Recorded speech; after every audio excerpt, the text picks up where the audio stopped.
Good morning बच्चों, फिर से स्वागत है आपका ऑनलाइन क्लासेज में। हम आपके 4 नंबर चैप्टर नंबर 4 जो था उसकी बात कर रहे थे, एनिमल किंगडम, जिसमें हमने 3 जो आपके संघ थे उनको कंप्लीट कर लिया था। 3 कौन कौन से हैं उनके बारे में भी आपको मैं बता देता हूं। देखिए, हमने सबसे पहले जो बात किया था, किसकी बात की थी? पोरीफेरा की बात की थी। पोरीफेरा 1 नंबर पोरीफेरा कर लिया था। 2 नंबर हमने सिलेंट्रेटा की बात की थी। 3 नंबर हमने कल जो बात की थी वो टीनोफोरा की बात कर ली थी। किसकी बात कर ली थी? टीनोफोरा की। आज जो हमारा मुख्य 4 नंबर रहेगा वो है आपके प्लेटीहेलम्थीज। कौन सा है? प्लेटीहेलम्थीज। इसी की हम अभी बात करेंगे। हिंदी में लिख देता हूँ, प्लेटीहेलम्थीज।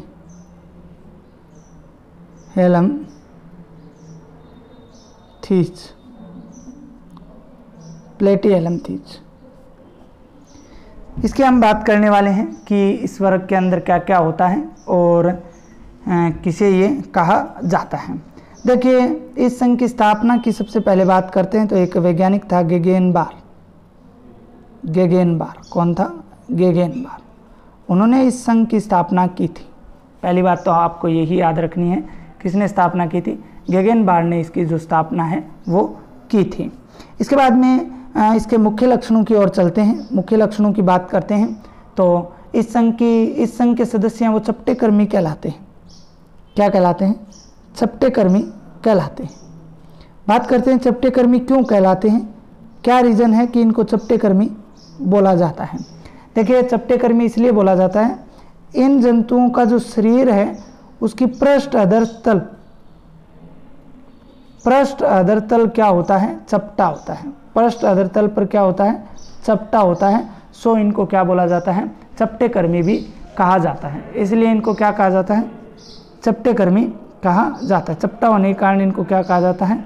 चपटेकर्मी कहा जाता है। ओके, इसके बाद बात करते हैं तो ये मनुष्य तथा अन्य जीव में परजीवी के रूप में रहते हैं। किसके रूप में रहते हैं? परजीवी के रूप में उनके शरीर में रहते हैं। परजीवी का मतलब मनुष्य तथा अन्य जीवों के शरीर के अंदर रहते हैं और वहाँ से अपना जो भोजन है वो ग्रहण करते हैं। भोजन जो है वो वहाँ से ग्रहण करते हैं। इसके बाद में अगले पॉइंट की बात करते हैं तो इनका अधिकांश सदस्य जो है अंतः परजीवी होते हैं। अधिकांश सदस्य क्या होते हैं? अंतः परजीवी होते हैं तथा कुछ सदस्य जो हैं वो समतत्तर जीवी भी होते हैं। क्या होते हैं? समतत्तर जीवी भी होते हैं। अगले टॉपिक की बात करते हैं तो इनमें संगठन है वो उत्तक अंग स्तर का होता है। कैसा होता है? उत्तक अंग स्तर का होता है। कैसा होता है?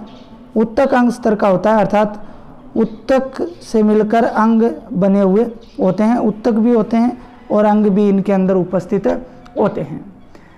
इनमें त्रिस्तरीय अवस्था पाई जाती है।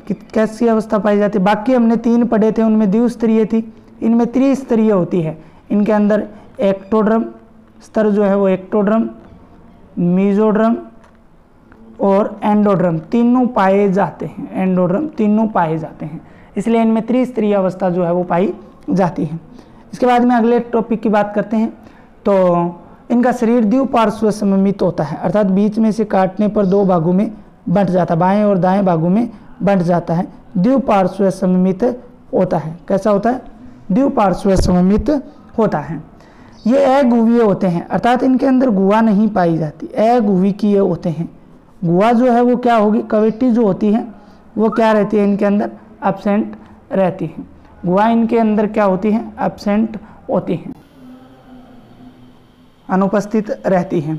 इसके अलावा और अगर बात करें तो इनका शरीर जो है वो पत्ती के समान चपटा होता है। किसके समान? पत्ती के समान चपटा होता है। इसके अलावा फीते के समान लंबा भी होता है। क्या होता है? जो फीता होता है, कपड़ा नापते हैं, फीते के समान क्या होता है? लंबा भी होता है।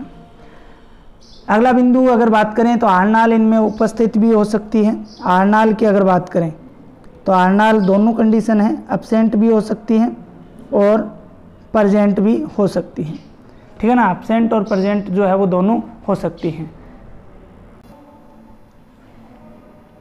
अगर देखो आर्नाल अगर उपस्थित है, आर्नाल क्या है, अगर प्रेजेंट है तो आपको बता देता हूँ केवल मुख पाया जाता है, जो एनस होता है, गुद्दा भाग होता है, वो नहीं पाया जाता है। एनस जो है वो नहीं पाई जाती है, केवल क्या पाया जाता है, मुख जो है वो पाया जाता है। इसके बाद अगले टॉपिक की अगर बात करते हैं तो श्वसन शरीर की सतह द्वारा होता है। इनके अंदर जो शरीर में अगर श्वसन की बात करते हैं तो वो किसके द्वारा होता है, सतह द्वारा होता है। किसके द्वारा होता है, सतह द्वारा होता है।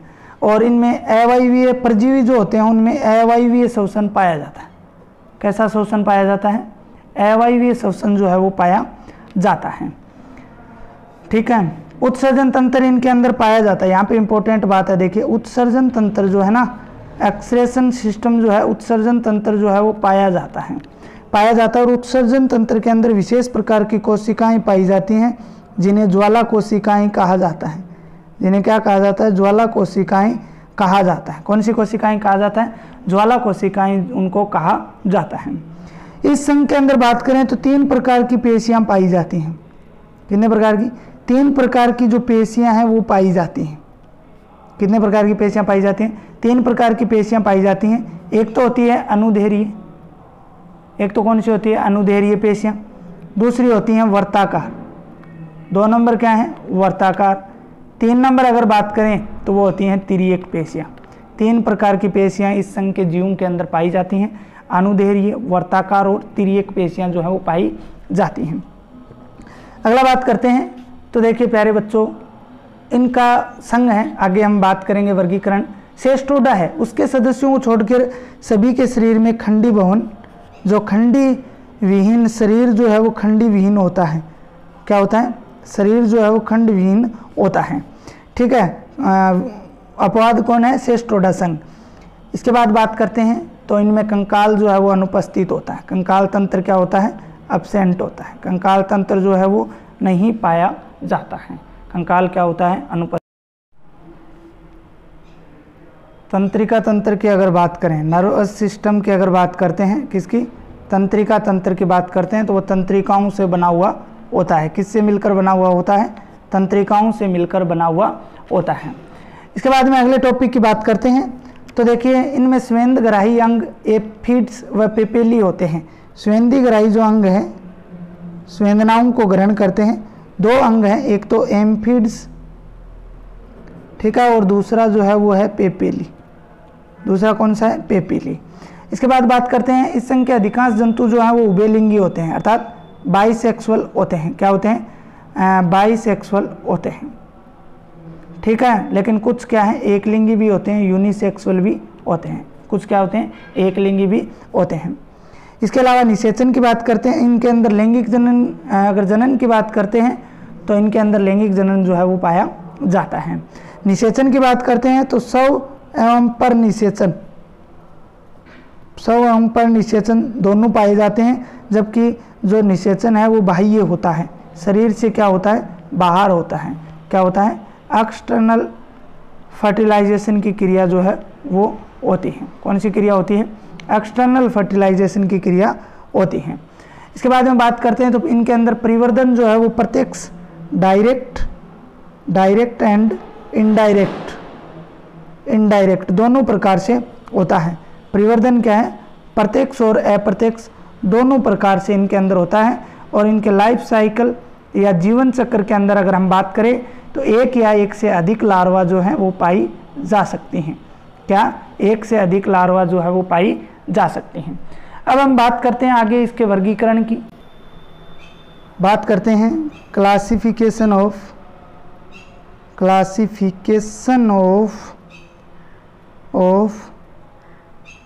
प्लेटीहेल्मिंथेस, ठीक है ना। क्लासिफिकेशन की बात करते हैं तो देखिए क्लासिफिकेशन जो है वो इस वर्गीकरण को जीवन विधि एवं स्वभाव के आधार पर, किसके आधार पर, जीवन विधि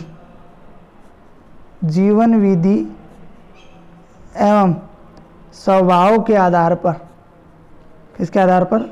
स्वभाव के आधार पर अगर हम बात करें तो 3 वर्गों के अंदर बांटा है। कितने वर्गों में? 3 वर्गों के अंदर बांटा है। देखते हैं वो 3 वर्ग कौन कौन से हैं, उनकी हम लोग बात करते हैं। जीवन विधि एवं स्वभाव के आधार पर 3 वर्गों के अंदर बांटा गया है। 1 नंबर की अगर बात करें तो वो है ट्रिबिलेरिया। कौन सा है? ट्रिबिलेरिया। ट्रिबिलेरिया। दूसरा अगर बात करें तो वो है ट्रिमेटोडा। कौन सा है? ट्रिमेटोडा। और 3 नंबर की अगर हम बात करते हैं तो वो है सेस्टोडा। कौन सा है? सेस्टोडा। इसके अंदर खंडी विहीन नहीं होता है, शरीर जो है वो खंडी विहीन नहीं होता है। ट्रिबिलेरिया की बात करते हैं प्यारे बच्चों। ट्रिबिलेरिया क्या? इस वर्ग के जंतु समतत्तर जीवी होते हैं। क्या होते हैं?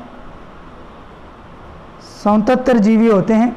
इसके अलावा स्वच्छ तथा समुद्री जल, स्वच्छ तथा समुद्री जल में पाए जाते हैं। स्वच्छ तथा किस में पाए जाते हैं? समुद्री जल के अंदर पाए जाते हैं। ठीक है। और शरीर पर चुस्कों का अभाव होता है। शरीर के ऊपर जो चुस्कांक होते हैं उनका क्या होता है? अभाव होता है। ऐसे जंतुओं को किस में रखा गया है? ट्रिबिलेरिया के अंदर रखा गया है। 4 अगर एग्जाम्पल की हम लोग बात करते हैं तो प्लेनेरिया। प्लेनेरिया किसके अंदर रखा गया है? ट्रिबिलेरिया के अंदर रखा गया है। दूसरा बात करते हैं ट्रिमेटोडा। ट्रिमेटोडा की बात करते हैं तो इस सदस्य परजीवी होते हैं। क्या होते हैं? समतत्तर जीवी नहीं होते हैं। क्या होते हैं? परजीवी होते हैं। तो कुछ अंतः परजीवी भी होते हैं। शरीर है वो खंड विहीन व शरीर पर हुक तथा चुस्क पाए जाते हैं। शरीर पर हुक तथा जो चुस्क हैं वो क्या हैं? पाए जाते हैं। जबकि ट्रिबिलेरिया के अंदर क्या थे? एब्सेंट थे। ये इसके अंदर क्या होते हैं? प्रेजेंट होते हैं। अगर हम लोग एग्जाम्पल की बात करें तो फेसियोला, ठीक है ना, इस ये रोग फैलता है, इससे रोगजनक होता है। फेसियोला है जो पर्णकर्मी होता है, इसे क्या बोलते हैं? पर्णकर्मी, पत्ती में रोग फैलाता है। इसके अलावा सिस्टोसोमा है भाई, सॉरी, सिस्टोसोमा, ये जो है रक्त पर्णकर्मी बोलते हैं इसको, रक्त पर्णकर्मी बोला जाता है। ठीक है। लास्ट है आपके सेस्टोडा। लास्ट क्या है? सेस्टोडा की बात करते हैं तो सेस्टोडा जो होता है प्यारे बच्चों, इस वर्ग के सभी सदस्य जो हैं वो अंतः परजीवी होते हैं। कैसे होते हैं? अंतः परजीवी होते हैं। कैसे होते हैं? अंतः परजीवी। इसके समतत्तर जीवी, इसके परजीवी व कुछ अंतः परजीवी, इसके सभी अंतः परजीवी होते हैं। और सिर पर चूसक पाए जाते हैं। कहाँ पर पाए जाते हैं चूसक? सिर के ऊपर जो है वो पाए जाते हैं। शरीर है वो देह खंडों में बंटा होता है, अर्थात खंड जो है वो इनके अंदर पाए जाते हैं। इसीलिए इनको खंडी विहीन नहीं होता। इन दोनों का खंडी विहीन होता है, खंड नहीं पाए जाते, इसमें खंड जो है वो पाए जाते हैं। जैसे टीनिया सोलियम है,